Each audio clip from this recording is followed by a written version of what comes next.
Welcome back, gang. My name is Barefoot Will, and I'm back with yet another Barefoot shoe review. Today, we are reviewing the Cloud from Aion shoes.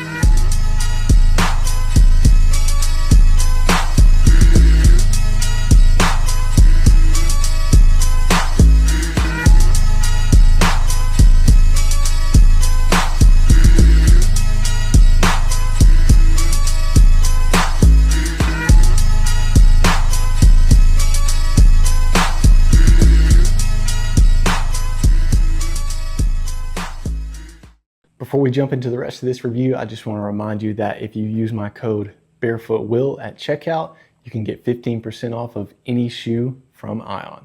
All right, let's get into it. So this is going to be a first for me. They're going to be the first slip-on barefoot shoe that you've seen on the channel. So I'm pretty stoked for the rest of this review. And let's go ahead and jump into the details. First thing, as always, is going to be the aesthetic appeal of the shoe. And in my opinion, this shoe has a very unique aesthetic appeal that I personally am in love with. Really digging the cream color. And this is a color that I've kind of noticed myself leaning towards a little bit more often, kind of wearing a cream shirt today for this review. That natural cotton type of undyed color I'm gravitating towards lately for some reason, so this shoe fits perfectly for my recent desires. Overall, I feel like this shoe has a relatively simplistic aesthetic appeal to it. Obviously, it's a little bit different looking because there is no lacing system. I mean, it's a slip-on shoe, so that's pretty obvious, but it does kind of give the illusion of maybe where the laces should be, which, you know, hasn't necessarily deterred me. It doesn't look abnormal in my opinion. And then you're going to get that sock style look. The toe box, the aesthetic of the toe box is not barefoot shaped, but it feels barefoot shaped. And we're going to get into the feel of the toe box a little bit later into this review. However, the shape of the toe box doesn't have that abnormally wide, super splayed look to it that kind of gravitates people's eyes. That's, you know, a little bit negatively eye-catching to a person that is unfamiliar with barefoot shoes. Speaking of people that are unfamiliar with barefoot shoes, I wore these to a minor league baseball game the other day, and somebody actually pulled me to the side and was like, man, where did you get those shoes? I really like those. So to a certain degree, they are definitely going to be attractive to the outside world of minimalist shoes. I really like how they carried the same color throughout the entire shoe, meaning like the sole and the entirety of the upper, with just a little bit of this darker grayish charcoal color on the logo. I really like the logo on this shoe. It's bold, but yet simple at the same time. And you don't really catch a whole lot of logo design anywhere else on the shoe. So I think they did a pretty good job of kind of adding a little bit of boldness to it. And the logo itself is actually really slick looking to my personal opinion. I find that this shoe goes really well in multiple different situations.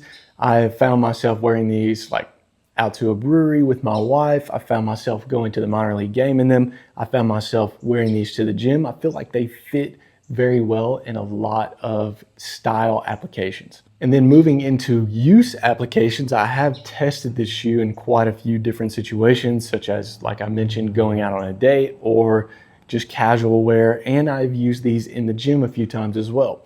I did find that they did pretty well in the gym, but it is a slip-on shoe, so you're not gonna get that abundant security versus with a shoe with laces. They didn't necessarily perform poorly without the laces, and I think a lot of that has to do with it is a little bit more tighter fitting, but at the same time not restrictive feeling. I'm going to get into a little bit more of what I'm trying to depict here, but it hugs the foot nice and well, and the sole of the shoe has a nice amount of grip on the gym floor. Now, I wouldn't necessarily run in these shoes. I wouldn't hesitate to run from station to station if I was doing a little bit more of a HIIT type of style workout, but this is not a shoe that you're going to see me take and put on a pavement distance run. Because of the easiness to get the shoe on and off, I have found myself wearing these in a transitionary type of period to where, like if I'm going on a distance run and I need to go somewhere else to run, like up to the park or something like that, I typically will wear this shoe up there and then switch to my running shoes and then put these shoes on directly afterwards. And I went to play golf the other day and I wore these shoes to the golf course, put my golf shoes on, and then ended up wearing these home. There's a big trend in the running world, the running niche for recovery shoes, in my opinion, I think this is the best option for a barefoot style, minimalist style recovery shoe. If we can compare it to like a Keen or a Cane or whatever those shoes are called. And a reason that I find a ton of comfort out of these is after I go through like 18 holes of golf or an intense track session, the feet typically swell up, they're a little bit more expanded.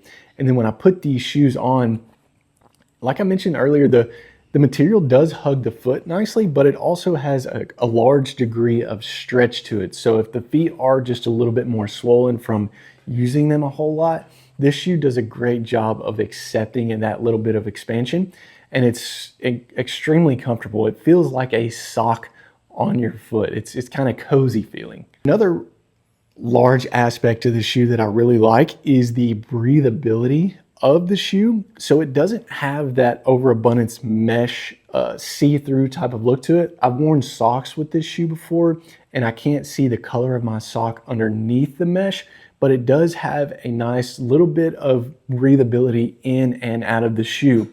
And I've worn this shoe without socks before as well.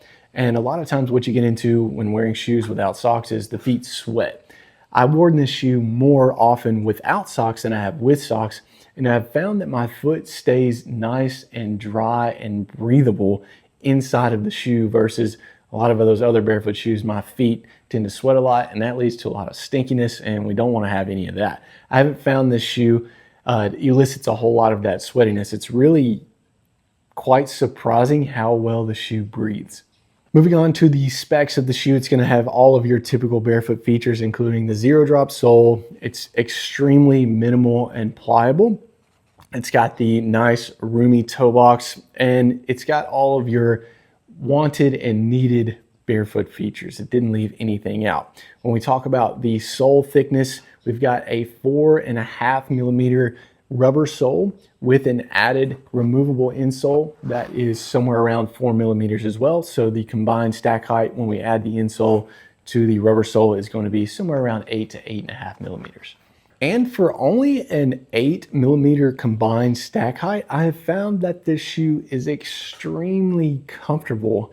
It's not just super cushiony like you would get out of like a Hoka or something like that, don't get me wrong, but it surprised me because of how minimal and flexible the sole is, just how much cushion and comfort there is on the inside of this shoe. It's really surprising. And that's a big marketing thing for them, is one of the most comfortable barefoot shoes on the market. That's what they're depicting. And I would actually, for the most part, agree with that. I am a person with a little bit more of a lower volume foot, so my arch profile is a little bit lower to the floor, and I have found that this shoe hugs my foot quite well, and which is nice because a lot of the slip-on shoes, I don't like to have a gap between the top of my foot and the top of the shoe, and this shoe doesn't elicit that for me, and that's a huge thing in my opinion. Now, if you were to have a little bit higher profile arch, a little higher volume foot, I don't think that that would deter you from enjoying the shoe because how much stretch capability the upper has. Moving on to the toe box, I have found that the toe box is, considering the shape, like it just doesn't have that barefoot shoe toe box shape to it. It's super wide, and I found that my toes do have the ability to spread when needed, come back together when needed. So that's a big plus for me, is not having the overly abundant, super wide, abnormally shaped toe box, but still getting the nice feel on the inside of the shoe of a pleasantly roomy toe box. Something that also has surprised me about this shoe is how well it has held up its shape and its form for being a slip-on shoe. So you can see that just while I'm free holding it here, that it's maintained its structure. And when you get into a lot of conventional slip-on shoes, even a lot of barefoot shoes, what you find, like Hey Dudes for instance, is the rear of the shoe and the top of the shoe just tend to kind of cave in and fold. And I've worn this shoe in abundance since I've received them. And it's surprising just how well the shape of the shoe has held up. I mean, both shoes, for instance, I mean, if we were to look at both of them, they haven't had that caving in or the lack of structure. Going a little bit deeper into the uses or applications, this is probably not a shoe that I would put on to go hiking necessarily in. I mean, there is a little bit of tread depth here and a little bit of luggage, but it's not a shoe that I would probably feel comfortable going onto wet rocks. Maybe a little bit of a light gravelly trail that's relatively level, but probably not for anything where I'm having to go up or down an incline with that risk of slipping. The sizing on this shoe is right on the money. I typically wear a 10.5 or an EU 43. This is what I received, is the EU 43, and they fit me like a glove. And the price point on this shoe, they have recently been on sale for around 75 bucks, but the typical price is going to be right at the $95 mark. And at either one of those prices, in my opinion, 75 bucks for this shoe is a heck of a deal. But if you were to buy this shoe outright, normally it's going to cost you around 95 bucks. And is that justified for just a slip-on shoe? Now that I've put a legitimate amount of time and I've actually beat the shoe up quite a bit, I think it is completely justified.